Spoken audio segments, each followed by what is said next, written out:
A very good morning to all the students, faculty members, and my fellow colleagues who've joined in this session today. It gives me immense pleasure to have on this platform today Mr. Vijay Gupta, the director and co-founder of Techno Data Analytics Services Private Limited.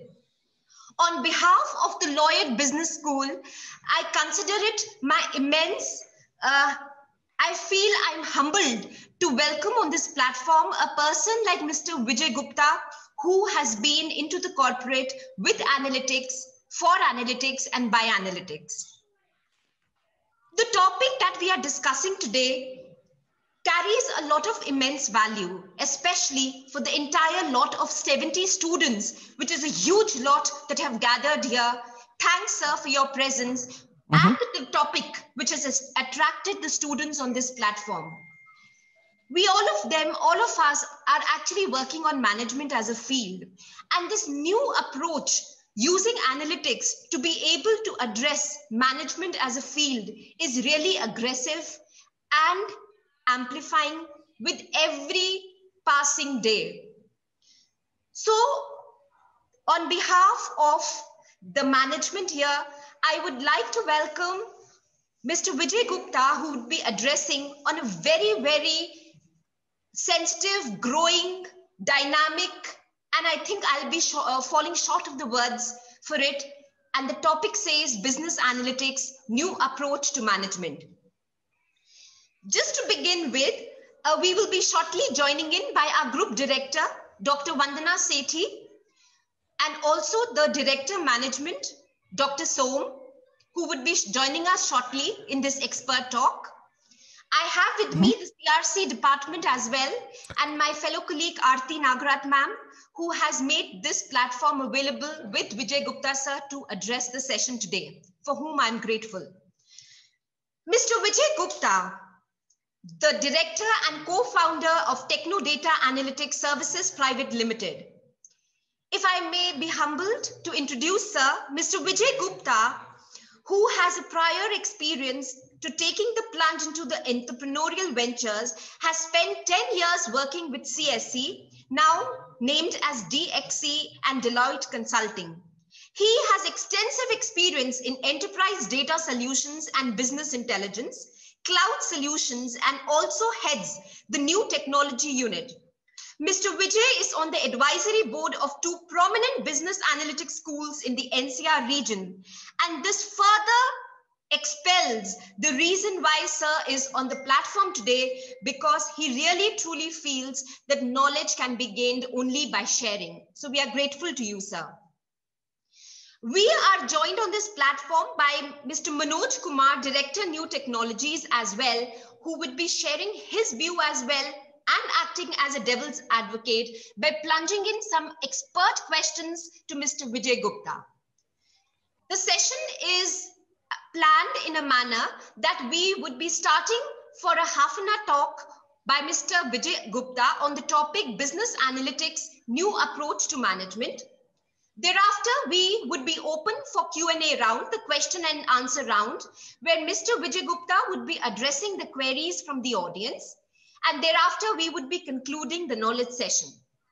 So on this note, I request Mr. Vijay Gupta to kindly take on the session, and the platform is yours, sir.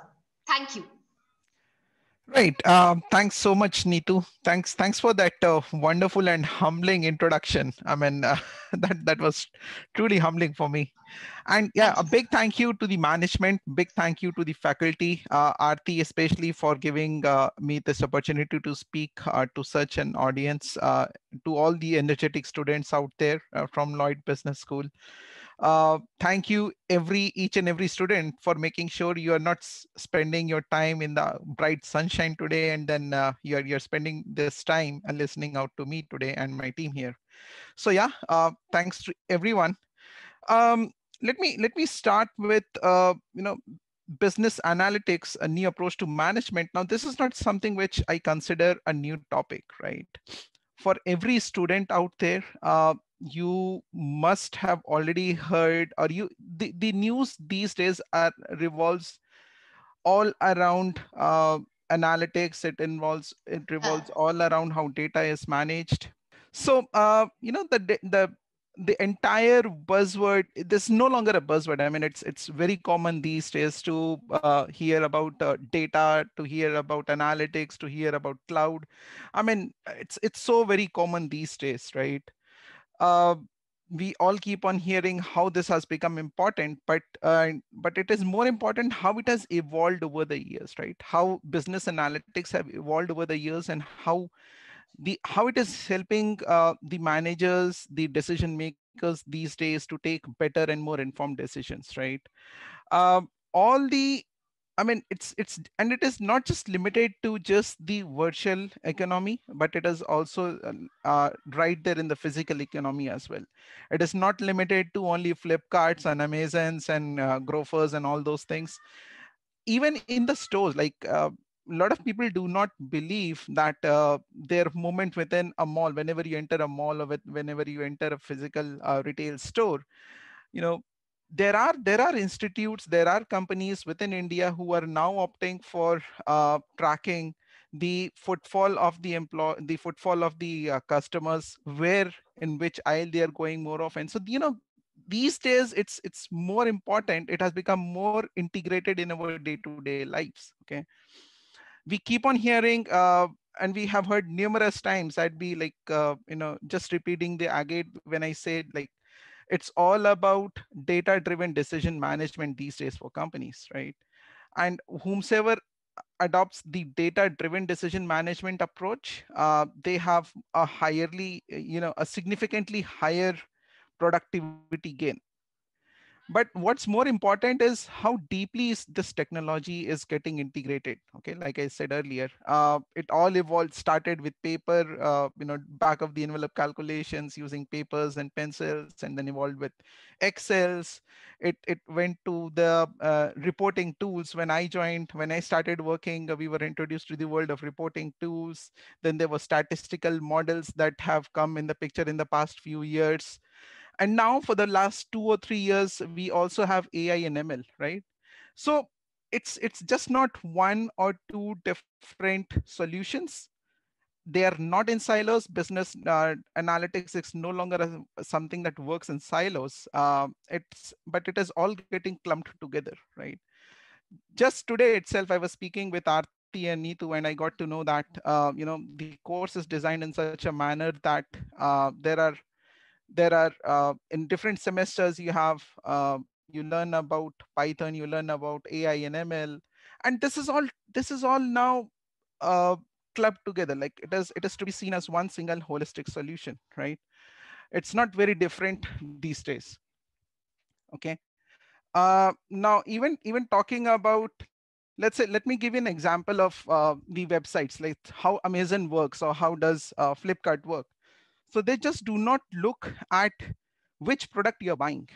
They even keep a track of which product you're viewing, and they even go down to the granularity of which specific product you're staying for how long. Let's say if you're searching for a shopping, if you're searching for a travel bag, okay, now if you're spending more than 30 seconds on a page, it means that you have a very high interest in that particular piece or particular item. Okay. We also track how and where do you click. Do you click on the price? Do you click on the description of the item? Do you click on the reviews? And it helps us understand that as a customer, what is it that matters most to you, right? So analytics is all about getting deeper and deeper into your own data to understand your customer and create better offerings for everyone. Okay. Now, mind you, customers is not just your retail customer. Customer is also your employee. Customer is also every other stakeholder that is working with you, right? So understanding your employee, understanding your end customers, and even to the extent of understanding your own business, and it helps you not just in making better decisions, but it also helps you understand how do you mitigate your risk, how do you plan for the future, right? So this is all integrated these days. Okay. um, the obvious question comes is, why exactly is it become so important? Okay, why exactly? Over the past few years, data analytics has become such a buzzword. Business analytics, I would say. I mean, data analytics is just a very small piece of it. Business analytics as a whole is something that I see as a big solution. Okay, just because technology is enabling all of it now. Okay, 10 years back, keeping data was expensive. It is no longer expensive these days. uh, we have so many devices.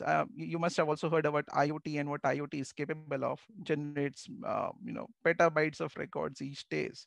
So it's something that's huge, and we need huge computation. But computation is also easily available these days. You go to the cloud solutions, and then you can instantly have whatever processing capacity you need. It's out there. Okay, so it's basically a culmination of supply, which is the data, and the demand, which is the desire to use that data to generate efficient processes, or create even more efficient processes, I would say.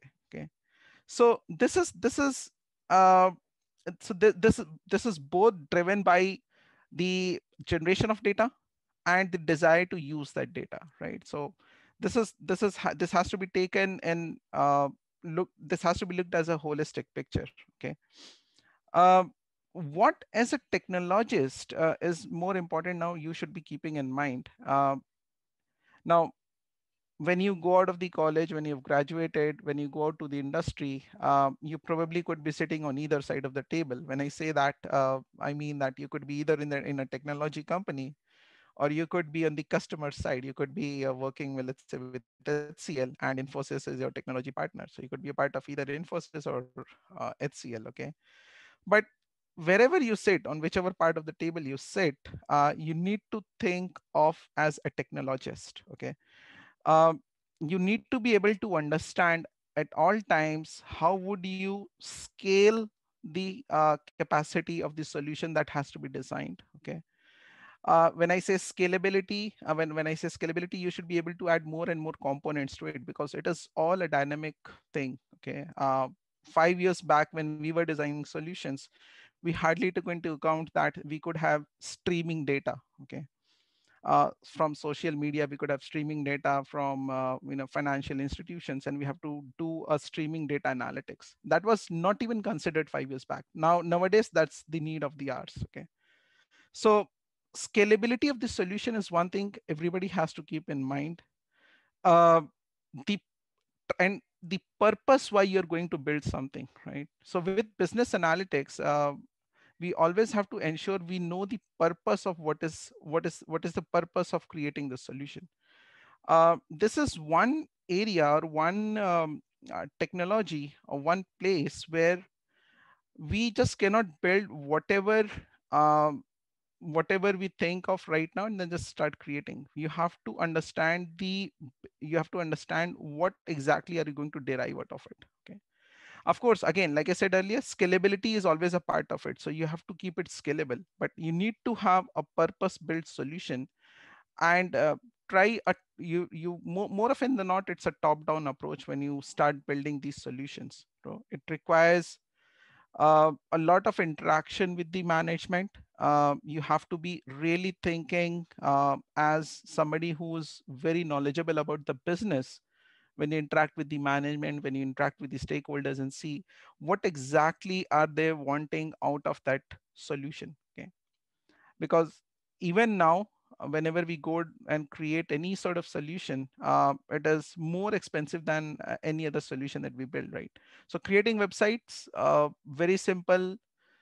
The ROI is quick. Okay, you don't have too much of an expense. But for something like data analytics, which is going to support your business analysis, this is not a simple, this is not easy, or a cheap solution. It always involves a lot of effort. It has quite a big investment before you can realize benefits out of it.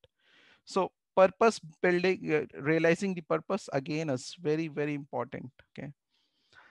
Um, the other thing to understand is that these days data is lying all around you, right? And you need to be able to ingest data from different sources. You have data sitting in within your organizations. You have data available freely on the internet. You have data available on the government channels. So you need to be able to ingest all that different kind of data, which presents us with different problem these days. Fortunately, we have solutions, and that is about the variety of data. Okay, so the data could be either a streaming data, the data could be you know in form of very definite structures. It could be in Excel or something, or the data could be completely unstructured. Okay, but you need to ensure that whenever you build a model, as a technologist, whenever you build a model, you should be able to get all that data together, bring it at one place before you can do any sort of crunching within it. Okay, so I'm these are a few things. I still know that I'm not getting to the management part of it, probably not going directly to the topic, but I'm still speaking to all those students out there who are still studying and still thinking, what should be your approach to handle or to look at business analytics, right? So this becomes even more important for you all to understand how, when you go out to the market, when you graduate, when you go to the market, when you get your jobs, what exactly is the things that you need to be considering about, you have to be considerate about. Okay, um okay, let me see. The next thing is, how do you really go about with the practice of building models? Now, building models is the basic tenet of any data analytics or business analytics. You need to have a business model which can, or a corresponding to a business model, you need to have a data model. So how do you define it? Okay, now, like I said earlier, every definition of a model has to be dependent on what business questions are you trying to answer. Okay, the business questions could vary from client to client. Like we have clients from the medical domain, the car dealerships domain, the agriculture domain, the fintech domain, and they all have their own different what we call KPIs, key performance indices, right? So they look at, so say for example, somebody who's at a car dealership, he's more interested in knowing how many cars have been sold this year versus last year. I mean, very broadly. Okay, there could be n number of variations in it. But on the other hand, in agriculture, within the agriculture domain, we could have a very different KPI, right? We could be talking about yield of, let's say, corn versus yield of wheat. Okay, so the KPIs actually differ very much from domain, from one domain to the other. So every time you work on a project, you have to really get to the depth of the business and understand what exactly is that matters to the business. Unless and until you're able to do that, you probably are just going to work as another developer out there, which is of course not what Lloyd is training you for. So you need to understand exactly what is that KPI which is going to matter to the business. Okay, and based on my experience, this is something that most of the people lack in, and this is what we in our organization also try to make sure that people understand first before they understand the technology. So technology is easy to understand, but understanding what your client needs is even more important. Okay, um, and I'll come to a very interesting case. Just about a week back, I think, or maybe this week itself. So we were sent a questionnaire by one of our prospect. Okay, so it was a first level meeting that we had, and thereafter they sent us a list of questions. One of the questions said, "What is the most difficult challenge? What is the most difficult issue that you as a technology provider face, and how do you try to handle it?" Right? Was a very interesting question. I don't really know if anyone had asked me this earlier, but the most difficult question, I really want to like share it with you all. So the most difficult question for us as a technology organization is, uh, the the data keeps on changing. Okay, and we are all dependent on data. The volume of the data, the velocity of the data, and the variety, all these V's, volume, velocity, variety, they all keep changing all the time, right? Which always keeps us on our toes as far as the requirements are concerned. So within 6 months, 8 months, 6 months or 8 months, or maybe a year, the requirements keep on changing. So one day the customer would say that I need this in the model. The second day the customer would say I need this as well in the model. Okay, so you have to keep on evolving the model all the time while also ensuring that the basic tenet or the basic foundation of what you were trying to solve, it still remains out there. Okay, so the basic challenge always is to ensure that the business KPIs, whenever they change, you are keeping track with that, and your model is able to keep track, is up to date with those challenges. Okay, uh, we have to actually work with the clients all the time. Now this is one relationship or one area where you have to keep on having a very healthy working relationship with the client all the time.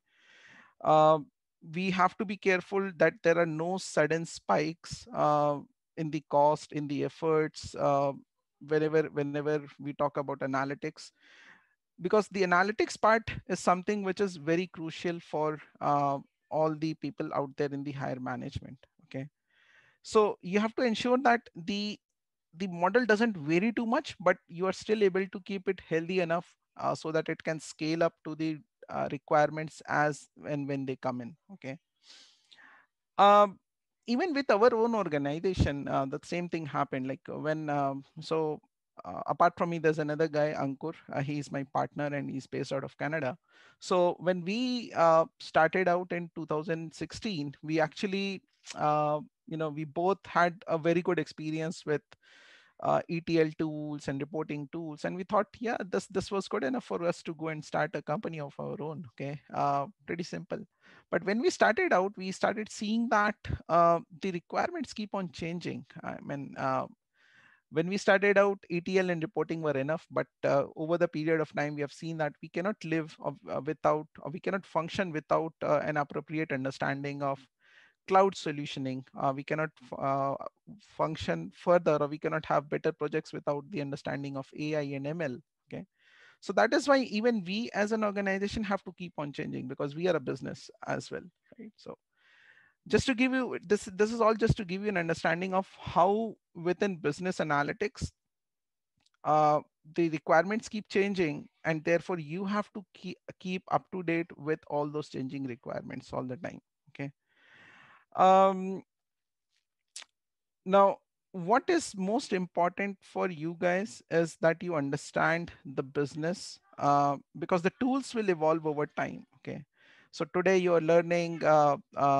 maybe you're learning Python. Okay, you are also learning R or something, and then 5 years down the line, the technology, the language could change. Okay, 5 years down the line, AWS and Azure might bring up some even better solutions which require even less intervention from us. So the tool will change, but what will not change is the evolution of requirements. Okay, what's even more important is you keep on stepping into your customer shoes. Okay, you try to ascertain beforehand what exactly is going to be asked for. Okay, so you need to step into your customer shoes all the time and understand what is it that they are trying to get.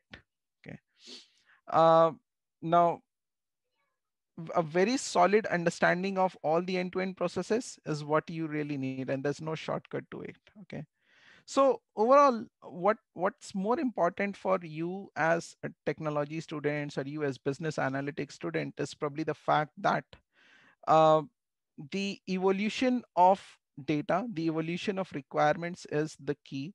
And as long as you can keep a hold on that evolutionary process, as long as you are able to keep pace with it, you're going to keep everything under control, and everything would be a success for you. Okay.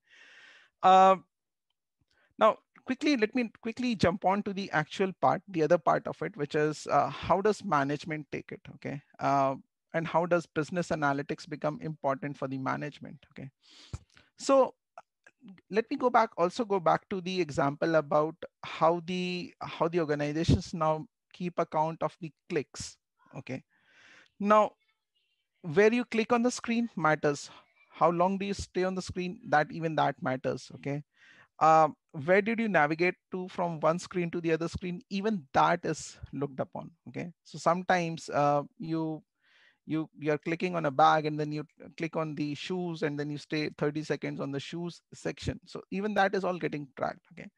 Based on which the algorithms keep on sending you newer and different ads. Okay.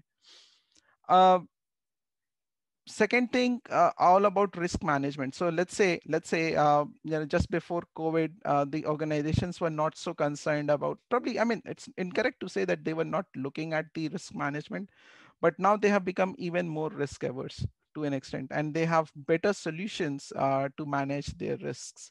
Okay. We have seen this happening in the staffing solutioning, right? So I can speak from that perspective because we are directly involved in that. Okay. So the processes about staffing. Okay, so staffing is also a business, resource staffing. So within resource staffing, again, we have seen that organizations which used to have 2 or 3 different processes only before hiring students, now they have 5 or 6 different processes, right? um, and they want students with varied skill sets, and there are more tests, there are more aptitude tests and cognitive tests being taken. Okay. Why it is all coming up is because of the analytics part again. Okay. It's all built, it is all being derived from the fact that there were learnings earlier on, and those learnings are now being implemented to make sure that all the solution or all the business that you've created, it becomes focused towards getting better results for your business. Okay. So overall, what I can say is what I'll really say is business analytics is something that's an ever evolving process. uh, whatever we were seeing in the past 5 years back, that has changed now, and whatever you would be seeing in 5 years from now would be a different picture than what we see today. Okay. uh, there are so many different projects that we keep on work that we have worked on, we are working on, which validate this very aspect or this very thought of mine, and we can keep on continuing talking about that. But yeah, I'll leave you all with that note. And Neetu, I think we can now open for any questions. If the students have, we can go through them. Thanks, Vijay sir. So primarily, just trying to bring to a common platform as to what areas sir has discussed right now, which will even give us space for students to be able to uh, jot down their queries. If I were to reiterate sir's discussions, Mr. Vijay Gupta started his discussion with understanding of analytics, its scope, and what does it include. Basically, he initially addressed as to what is analytics, how it evolved, and thereafter sir moved on to its applications in management. Primarily in its applications in management, sir had talked about something which is talking about choosing an approach, a conversion from business problem to data problem, how management can use a business problem convertibility into a data problem to be able to analyze solutions for kind of impending issues, challenges, and opportunities. Yep. So in this discussion, sir had talked about risk management, mitigation of risk management using analytics because of the wise decision making abilities due to radical and practical approach through numbers and data analytics. Secondly, sir had talked about change reformation for resource management and staffing, where analytics could be used in a big way. And sir had discussed about cases of Amazon and how they process the information of customers through the use of the platforms in order to segment their customers and provide them the right kind of offering. So collaborating the thoughts that have arisen in the platform right now, I would now like to open the session for queries from the students.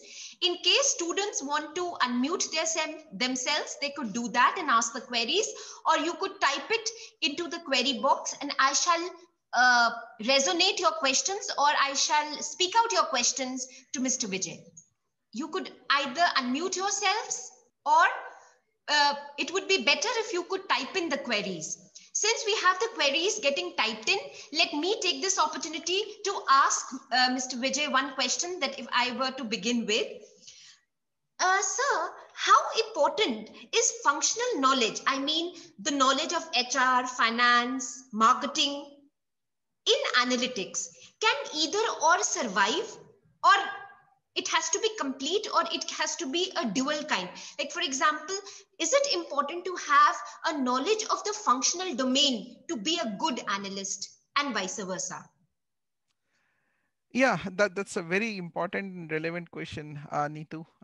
I believe it is very important that you have the domain knowledge, okay? Because like I was saying earlier, the the solutions in business analytics, they cannot be designed just thinking of anything technically, right? Unless and until you know the business, unless and until you know the problems in the business, there could be no good solution that can be designed.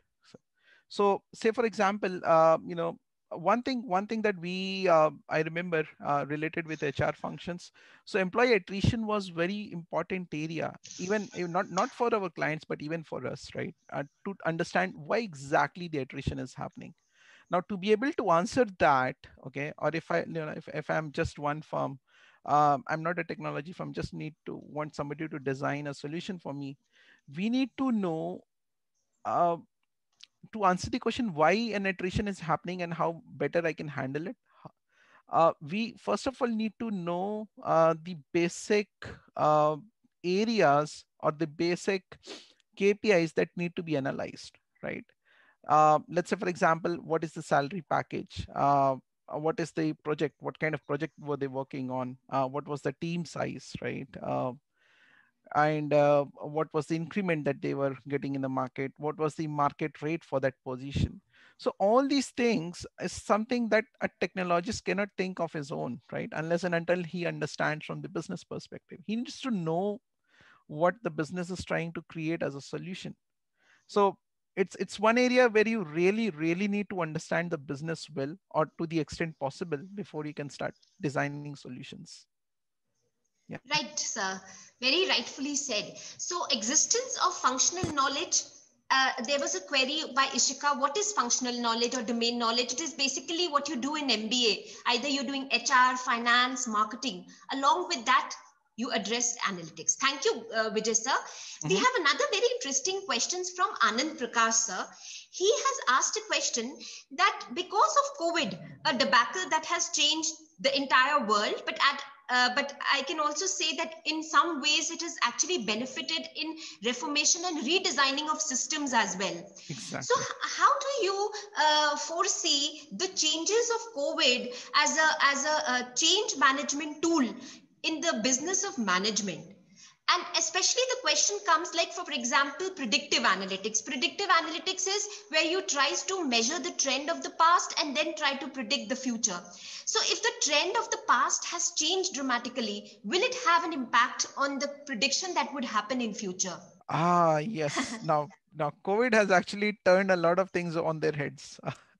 I mean, I'll go back to the example of the car dealerships. Okay, so they used to generate trends for 6 months, trends for 1 year, but the year 2020 has broken havoc on all the predictions. So all the prediction models that were out there, they actually are getting revamped. Okay, um, it's not that things are whatever we had designed earlier, or whatever models were existing earlier, they are out of context, but there's a lot of fine tuning which is going around these days. Whatever numbers were being generated by these in-store queries, they're all gone. The in-store queries, we used to have two different types of queries, okay, for cars. So one was for a person walking in and then generating queries in store, or walk-in queries, okay, and the others were like online queries. So online queries were the only thing for the 4 5 months that were there in the US. In India, of course, nobody would buy a car just by looking at it online. But in US, like for about 4 5 months, this was a huge number. So it's not that the numbers are going, the models are going to get revamped completely, but of course the variables which were affecting them and the weightages of those variables, that is getting recalculated.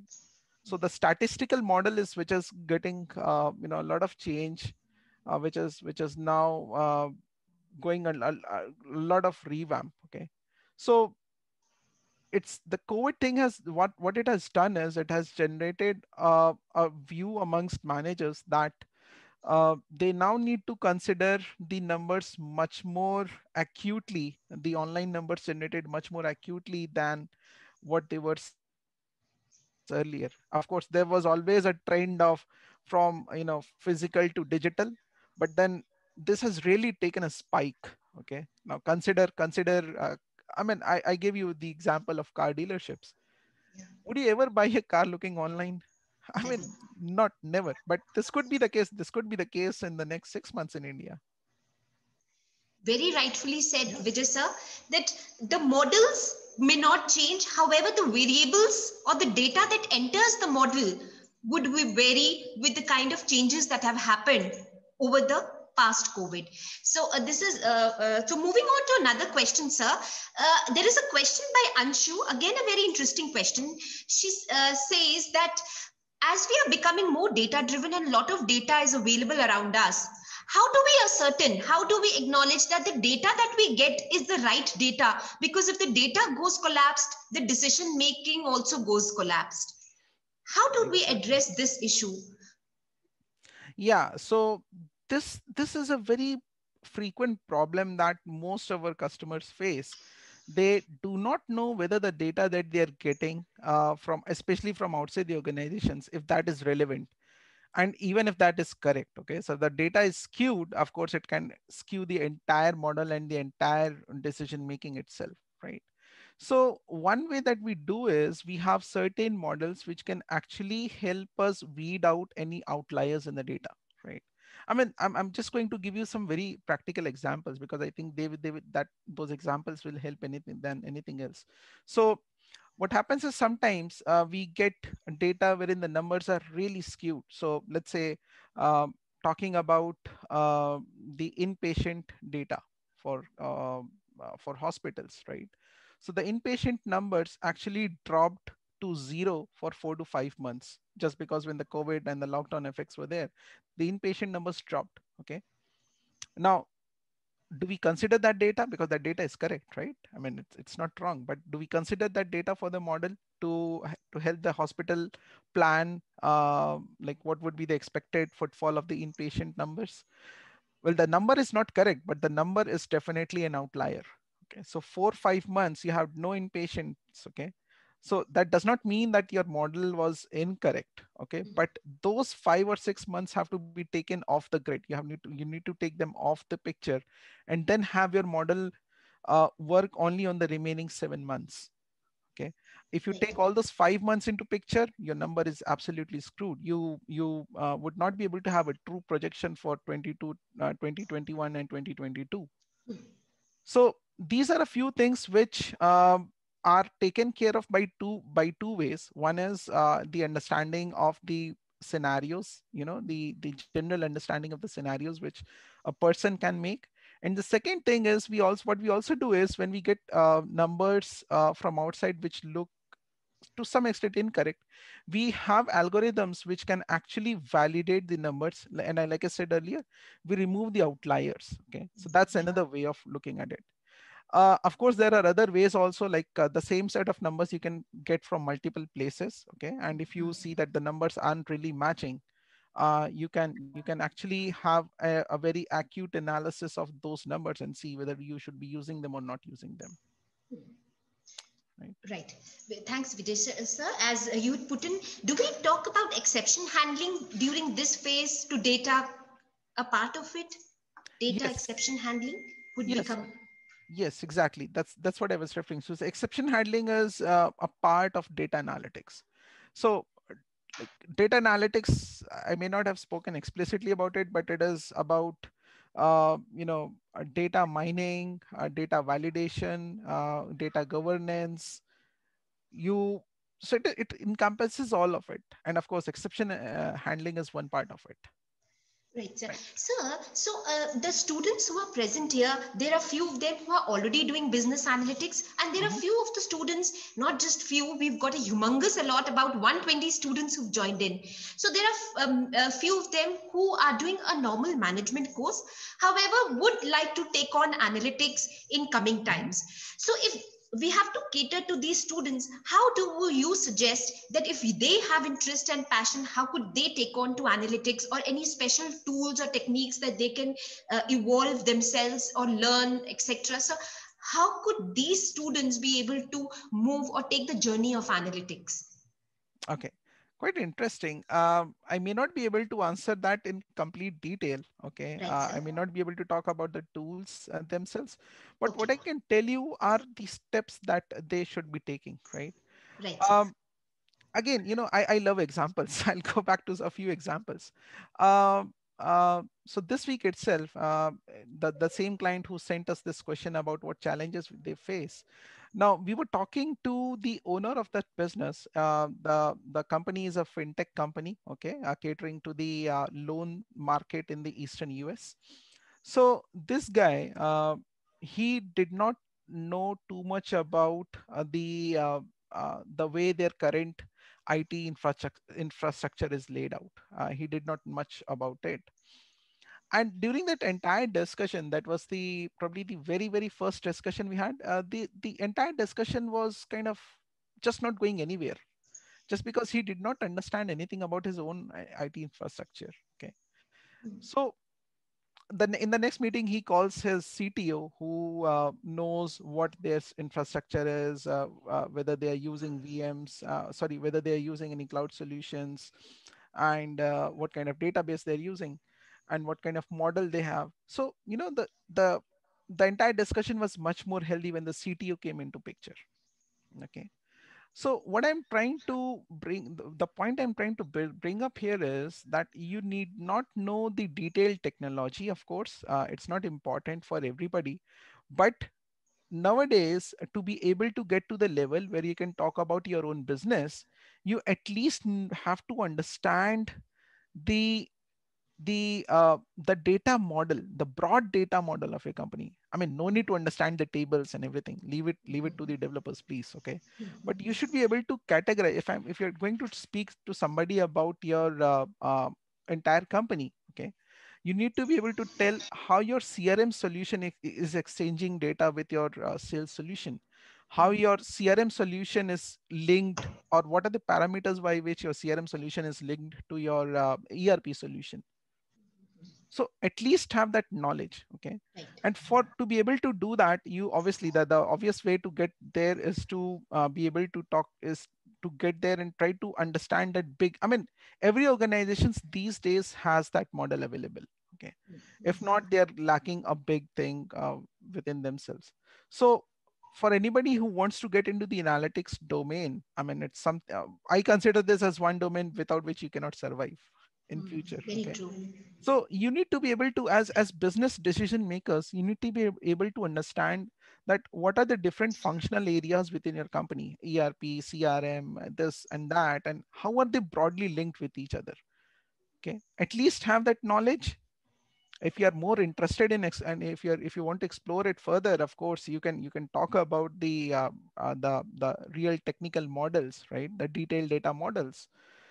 Those are the things which are most important whenever you go and talk to anybody. Okay. Right, right. Very nicely said, Vijay sir, that it's very important to know on what technology platforms an Exactly. organization is based on, and then try to map out the relationship between those platforms and how they're interacting data and information among themselves, especially for the functional consultants in the Exactly. organization. Exactly. Okay. So, sir, now I am very happy to share that Mr. Manoj Kumar, Director, New Technologies, is with us as one of the panelists who are along with Mr. Vijay, who's in the session today. Sir, if I may ask, Mr. Manoj, would you like to please address the session today, or maybe act as a devil's advocate to be able to query Mr. Vijay Gupta, to be able to, in case we have missed on a very important impending topic? Yes. So I saw some beautiful questions from students, right? And the queries the students they need to have today. So Vijay already answered many of them. As a freshers, they need to know about the future job market. They need to understand how they can approach or how they can start, right? So okay.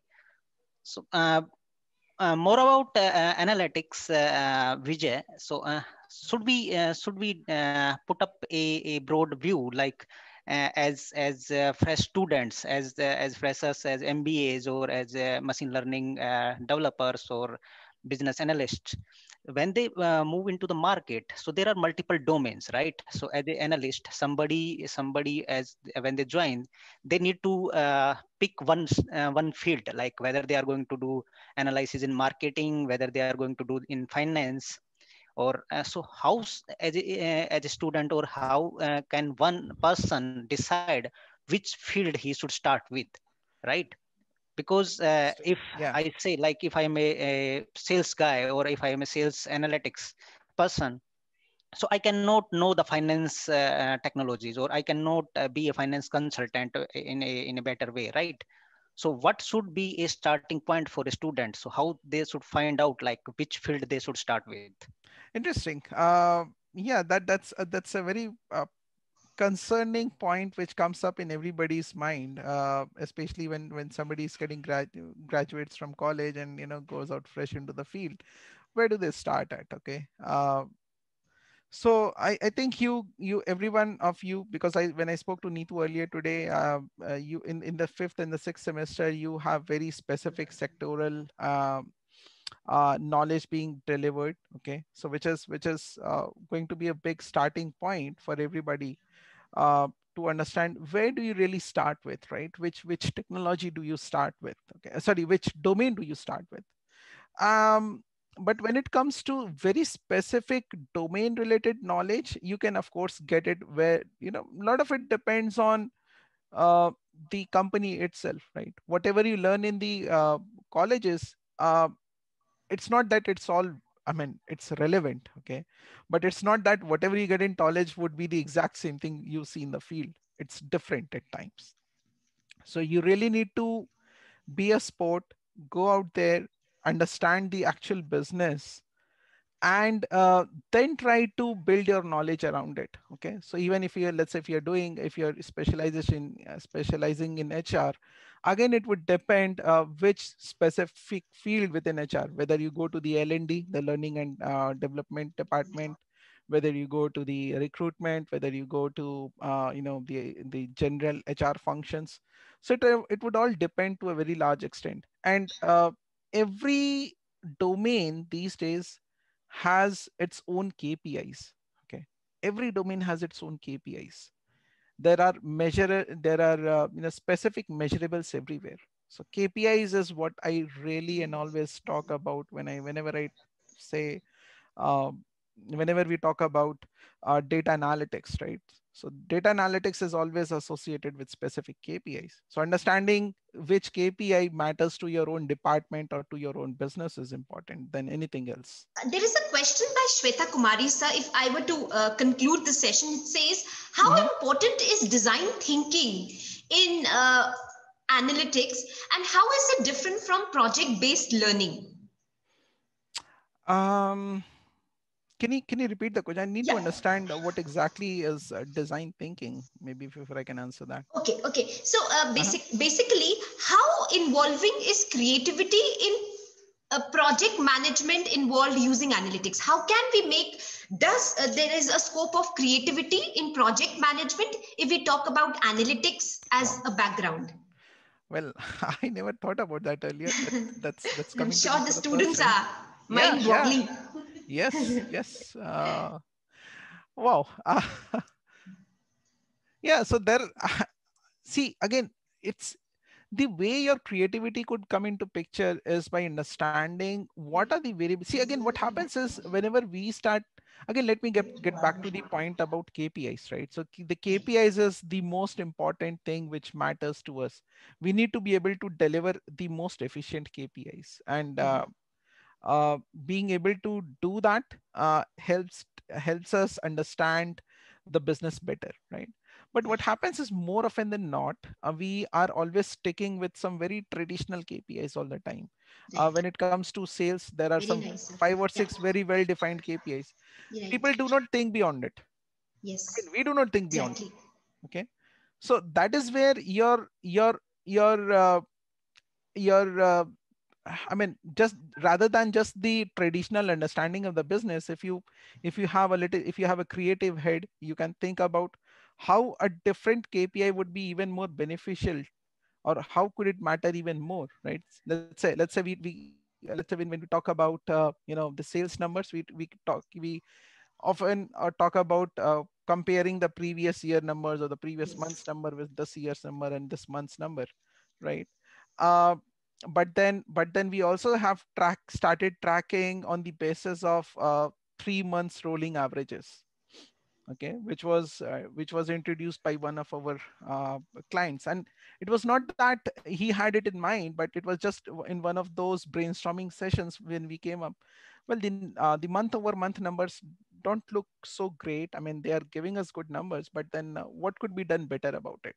So let's be creative about it. Great, So sir. we created 3 months rolling numbers. So the numbers in February would be an average of the previous 3 months. So it is like we took numbers from December, Jan, and Feb, had the average, and that was the number for Feb. So that helped us kind of average down the numbers and remove to a great extent we were able to remove these spikes. Okay. So it's all up to the people. I mean, and interestingly, that idea came not from me. It did not come from the managers. It came from a very fresh, very new resource, just 4 or 5 month experience resource from their own team, from the client team. So it could be vastly different. Very rightfully said, Yeah. Vijay sir. Vijay sir, if I may just give you a last question and then thereafter we end. Mhm. Sir, you have been into the field of experience of being into the job profile, job aspect of working. Thereafter, you became a director, co-founder, an entrepreneurial venture in itself. Now you are actually heading a complete position. How would you address these students who are just journeying a new path towards their career? Any that funda, as we would say, that could work best for these students? I Surely mean, they're going to eat it up. yeah, I mean, I don't know, because every person is different. I had my own different ways of taking things. Everybody has his own, but I'll just share my experience. I won't give you any tips or things, but I'll just share what I did. Okay. So my approach was that I never said no to any challenge. Okay. I was never ever like whatever was thrown at me, I always took it. Okay. Very nice, sir. And I never complained. I never had a feeling that, okay, this is something which is being thrown to me. It should not be a part of my plate. So just take whatever is thrown at you, whatever challenge is thrown at you, because the different kind of challenges that come to you, the more experience they give to you. Okay. So never ever think that this is not my job. Okay. uh, of course it may sometimes overload you, but if it comes to the extent where it's trying to break a havoc on your personal life, then of course you need to balance it out. But never say no to a challenge. That's what my funda has been. Okay. And of course, things would fall in place. Just have confidence in yourself, and stay positive. Very rightfully said. Yeah. The fundas are actually fundamentals of life. So I think Dinesh had one query which is very well resolved through sir's this answer. So I think we have more queries coming in. However, sir, we are going to assure you that we would like to have a session with you again, or somehow get collaborated with you with the kind of knowledge sharing that's happened today. And believe me, your presence today was a motivation, was a learning and a knowledge enabling session for which we are very grateful, sir, to having taken out time. I'm also grateful to Manoj, sir, for being on this platform. However, on behalf of Lloyd Business School, I would now like to invite Dr. Shruti, who's the Associate Professor and is heading and the Chairperson of the Research and Development at Lloyd Business School, who would like to acknowledge the presence of Vijay, sir, and Manoj, sir, on this platform today. Ma'am, it's over to you. Okay. Thank you, Neetu ma'am. Thank you so much. Sir, I would like to, on behalf of my Lloyd Business School, it is our great privilege that Mr. Vikas Gupta and Mr. Manoj sir had, delivered a very insightful sessions on data analytics and business analytics. So even my domain areas are OB and HR. Now, what I had in the past few years, I had realized big data play a very important role in terms of research in every field, in every domains like HR, marketing, finance. So you rightly said, KPI is associated with every domains, and we need to think some innovative regarding KPI. We should not follow traditional KPI, which is a current, most of the organizations are still following traditional KPI rather than innovative KPI. And very well said by Mr. Vikas sir, data-driven decisions, statistical models, artificial learning and machine learning, artificial intelligence. So recently, me and one of my colleague, Neha ma'am, had developed a research paper, and we use the data mining algorithm in that. So on the basis of, we generally predict a model, and some kind of symptoms we had taken from big data, and on the basis of that symptoms, we are going to conceptualize a model which will definitely predict diseases. So it would be beneficial for the health sector as well. So this is and one important takeaway what I had observed from this session: confidence in yourself, and you should accept your challenge rather than saying any kind of negative or no to challenge. Okay, thank you so much, sir, for such a wonderful session. Shruti. Thank you, Dr. Shruti. That's so very beautifully said, ma'am. So on this note, I would like to once again thanks Vijay sir and Manoj sir and all my fellow colleagues and dear students to have taken out time and to be present in this session today. So on behalf of the Grey Matter Club, that is the Business Analytics Club, I, Neetu Kamra, and Miss Neha Isser ma'am, together say thank you to all of you, and thank you for the great participations. And Vijay sir, this is enabling and humbling to have you on the platform today. Right. Thank you, sir. Yeah, thanks. And hope to talk to you again, sir. Sure. Thank you. Thank you, Manoj sir, as well.